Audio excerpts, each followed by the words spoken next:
Semua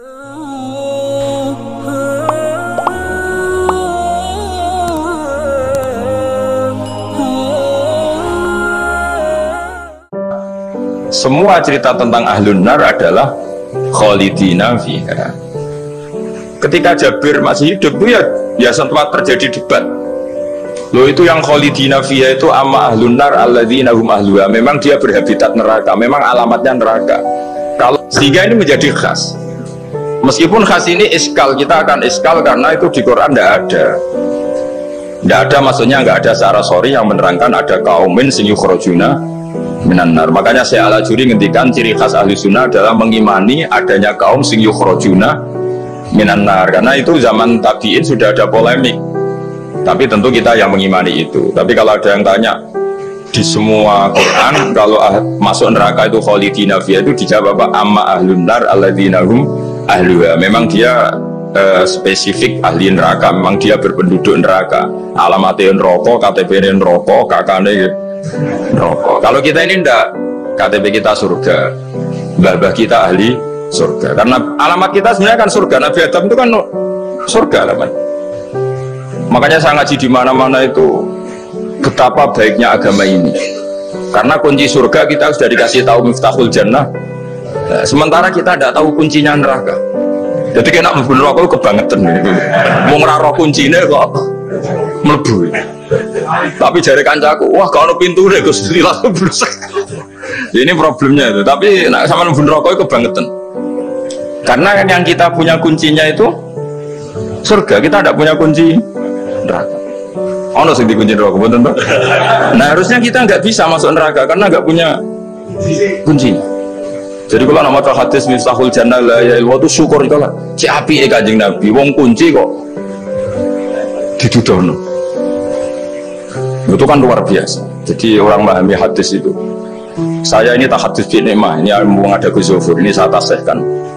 Wal asri demi masa, demi waktu. Saya ketika baca ayat yuridu wa bikumul yusra wa la yuridu bikumul usra. Dengan ayat wal asri demi waktu. Itu memang luar biasa Islam. Coba ya. Kita baca kalimat tauhid itu kan hanya butuh waktu setengah menit, mungkin tidak ada la ilaha illallah Muhammadur Rasulullah. Waktu yang sesingkat itu bisa menghapus kekafiran di masa lalu. Jadi misalnya orang kafir 70 tahun itu terhapus kekafirannya hanya dengan singkat melafadzkan la ilaha illallah Muhammadur Rasulullah. Dan waktu pas dia melafadzkan syahadat ini momen paling dikenang ketika nanti di akhirat. Wal asr demi waktu. Jadi artinya apa? Momen terbaik kita adalah ketika melafadzkan itu. Dan kalimat itu mudah dan sah asal belum yughorhir, belum kelerek-kelerek, sah. Dan tanpa syarat. Misalnya sholat tidak butuh suci, butuh nutupi aurat, butuh melakukan rukun dan syarat. Syahadat enggak. Lau talaffadhu kafirun biyadi syahadah, mesti apa sohat biyadi syahadah. Padahal kafir urung adus ijek cerita ya betapa agama ini mudah. Ya kan, kalimat yang bisa menghilangkan kekafiran kemudian tidak banyak syarat. Coba kalau kamu mau sholat, syaratnya kan macam-macam. Mau zakat, ulama Islam. Ya, terus kita harus menghindari perilaku tertentu. Yang perilaku itu zaman Nabi sudah sangat diperingatkan. Misalnya yang masyhur itu Khawarij. Khawarij itu kelompok yang sangat soleh secara zahir. Yes, ibadahnya kata Rasulullah siamu laisa siamukum kasiyamihim wa qiyamukum kami qiyamihim. Jadi puasa kamu sahabat enggak sehebat puasanya orang Khawarij. Ibadah kamu tidak sebanding ibadahnya Khawarij, tapi mereka sangat biadab. Ya murukuna minad-din murukasahmi minar ramiyah yaqra'unal Qur'an la yujawizu hana jirum. Dan di antara kesolehan yang berlebihan ini kata Nabi apa? Yuqatiluna ahlal Islam wala yuqatiluna ahlal ausan. Kalau dijak musuhi sesama Islam semangat, tapi dijak musuhi yang jelas salah tidak semangat. Ini kelompok sing hadarona humun nabiyu, kelompok yang kita diperingatkan Nabi untuk sangat menghindari. Karena logikanya jelas ya. Orang yang kafir saja inginnya Nabi menjadi muslim dengan diajarkan syahadat.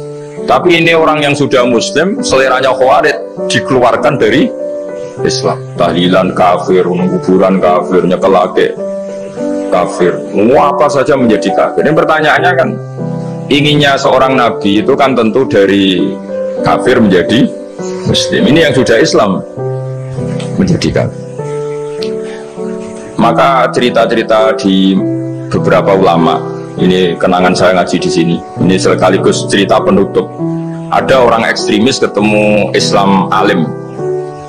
Terus ketika melihat ahlul ma'asi itu maksiat, ahlul ma'asi ketika maksiat, sedang maksiat, sebaiknya orang-orang Islam seperti itu mau saya bunuh, mau saya bom. Ini yang cerita orang-orang alim ke saya. Terus kata si orang alim tadi, lau annahum matu, kalau mereka benar-benar mati final maksiyah itu aina masiruhum, lalu mereka kemana? Si yang keras tadi bilang ilanar karena mereka mati final maksiyah. Terus jawabnya yang alim tadi, dalika muradan nabi, apa umat Islam mati kemudian min ahlin nar itu yang dikehendaki nabi? Untungnya yang si ekstremis tadi agak alim. Ya enggak, nabi inginnya umatnya itu ya mati tidak masuk neraka. Ya sudah, jangan bunuh sekarang, kasih kesempatan tobat. Untungnya si yang ekstrim ini termasuk min ahli ilm, dia nerima konsep itu, nerima. Itu jadi pelajaran dialog kealiman.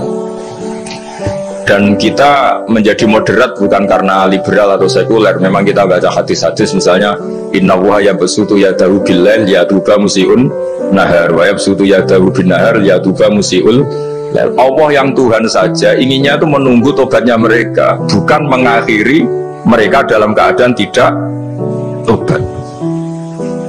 Jadi ini supaya jadi paham, menjadi khas kita. Ya Allah yang Tuhan saja inginnya kan menunggu tobatnya mereka.